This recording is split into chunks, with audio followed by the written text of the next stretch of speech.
اپنے نانا محمد، بابا علی اور بھائی حسن کے مرنے کے بعد حسین اکیلے پڑ گئے۔ دنیا نے بھی نظریں پھیر لیں۔ ادھر سیریا کے تخت پر بیٹھا یزید اپنی حکومت کے دائرے کو لگاتار بڑھا رہا تھا۔ اس وقت دنیا کی 2/3 حصوں پر اس کی حکومت تھی۔ حکومت کے ساتھ ساتھ محمد مصطفیٰ کے دین اسلام کا خلیفہ ہونے کا بھی وہ دعویٰ کر رہا تھا۔ اتنی بڑی حکومت کے باوجود اسے مدینے کے 4 بڑے صحابیوں کا خوف ہمیشہ ستاتا تھا، کیونکہ حکومت تو اس کی تھی لیکن دلوں پر حکومت انہی کی تھی۔ یہ 4 شخص تھے: حسین ابن علی، دوسرے عبداللہ بن عمر جو دوسرے خلیفہ کے بیٹے تھے، تیسرے عبداللہ بن زبیر اور چوتھے عبد الرحمن بن ابی بکر، یہ بھی پہلے خلیفہ کے بیٹے تھے۔ اپنی بیعت کے لیے یزید زیادہ وقت لگانا نہیں چاہتا تھا۔ اس نے فوراً مدینے میں بیٹھے اپنے گورنر کو حکم دیا کہ ان 4 سے زبردستی بیعت لی جائے۔ بیعت مطلب یہ 4 صحابی یزید کو اپنا خلیفہ مان لیں، اپنا امیر مان لیں، اپنا حاکم قبول کر لیں۔ مسئلہ یہ تھا کہ یزید ایک بگڑا ہوا بادشاہ تھا، اس کے چال چلن ٹھیک نہیں تھے۔ ہر وہ چیز اس کے دور میں عام تھی جو ایک مذہب اور سماج میں بری نظر سے دیکھی جاتی تھی۔ یزید کا پیغام جب مدینے پہنچا تو ان 4 صحابیوں میں عبد الرحمن بن ابی بکر کا پہلے ہی انتقال ہو چکا تھا۔ عبداللہ بن عمر کا موقف واضح نہیں ہوا۔ اب بچے 2 صحابی، ایک حسین ابن علی اور دوسرے عبداللہ بن زبیر۔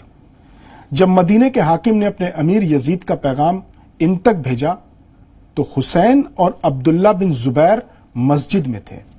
رات ہو چکی تھی۔ دربار میں حاضر ہونے کا پیغام ملتے ہی عبداللہ بن زبیر نے پوچھا کہ یہ رات کے وقت ہمیں کیوں طلب کیا گیا ہے؟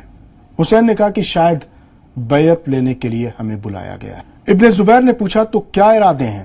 حسین نے کہا کہ میں ہرگز بیعت نہیں کروں گا۔ ایک ظالم اور بے دین حاکم کو میں کیسے قبول کر لوں؟ میں رسول اللہ کا نواسا ہوں، میرے اوپر ذمہ داریاں ہیں۔ اس طرح دونوں باتیں کرتے ہوئے اپنے گھر چلے آئے۔ عبداللہ ابن زبیر اس کے بعد کدھر گئے تاریخ میں زیادہ نہیں ملتا۔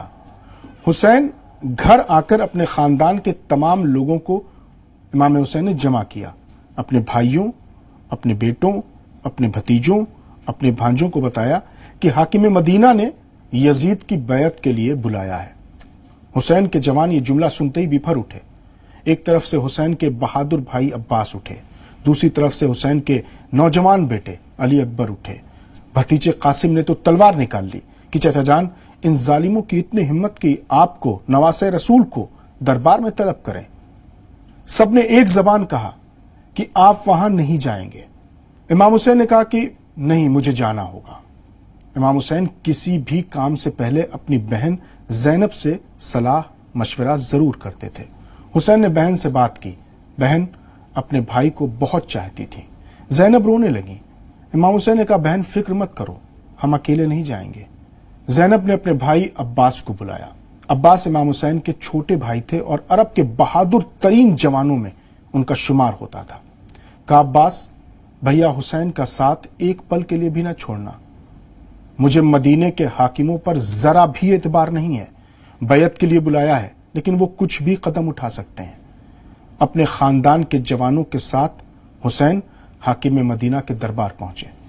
دربار کے باہر حسین نے اپنے بھائیوں کو باہر ہی رکنے کے لیے حکم دیا، لیکن عباس نہیں مانے۔ عباس اپنے بھائی حسین کا بہت احترام کرتے تھے اور ان کو احترام میں آقا کہتے تھے۔ کہا آقا میں بھی ساتھ چلوں گا، بہن زینب کا یہی حکم ہے۔ امام حسین نے کہا نہیں، ہم اکیلے جائیں گے۔ حسین دربار میں پہنچ گئے۔ مدینے کے حاکم ولید سے ملاقات ہوئی۔ ولید کمزور طبیعت کا تھا۔ یزید کو ولید پر بھروسہ نہیں تھا، لہٰذا ولید سے پہلے جو مدینے کا گورنر تھا مروان، اسے ولید کے ساتھ تعینات کر دیا گیا تھا کہ اگر ولید جہاں بھی نرم پڑے مروان سختی سے نپٹے۔ ولید نے دبے لہجے میں پوچھا کیا ارادے ہیں؟ امام حسین نے کہا کہ تمہیں میرا جواب معلوم ہے، میں ایک جھوٹے اور گمراہ کن خلیفہ کی بیعت نہیں کر سکتا۔ میں رسول اللہ کا نواسا ہوں، میرے اوپر امت اور دین کی ذمہ داریاں ہیں، عوام مجھ پر بھروسہ کرتے ہیں، میں یزید کو خلافت کے لائق نہیں مانتا۔ تم خود جانتے ہو یزید کی بدکاریاں کسی سے چھپی نہیں ہیں، میں اپنے نانا کے دین کا خلیفہ ہوں، آخر اسے کیسے قبول کر لوں؟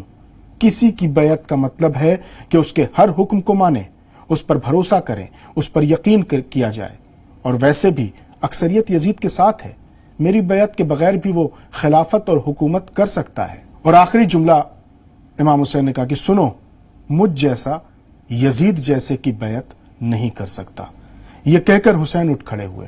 دربار میں سناٹا تھا، ولید کو کچھ سمجھ نہیں آ رہا تھا۔ اتنے میں مروان نے ولید کو یزید کے خط کا آخری حصہ یاد دلایا۔ ولید، تمہیں یاد نہیں امیر یزید کا حکم کہ اگر حسین بیعت نہیں کرتے ہیں تو ان کا سر قلم کر لیا جائے۔ یہ سنتے امام حسین نے تیز آواز میں کہا کہ تم لوگ میرا سر قلم کرنے کی دھمکی دیتے ہو۔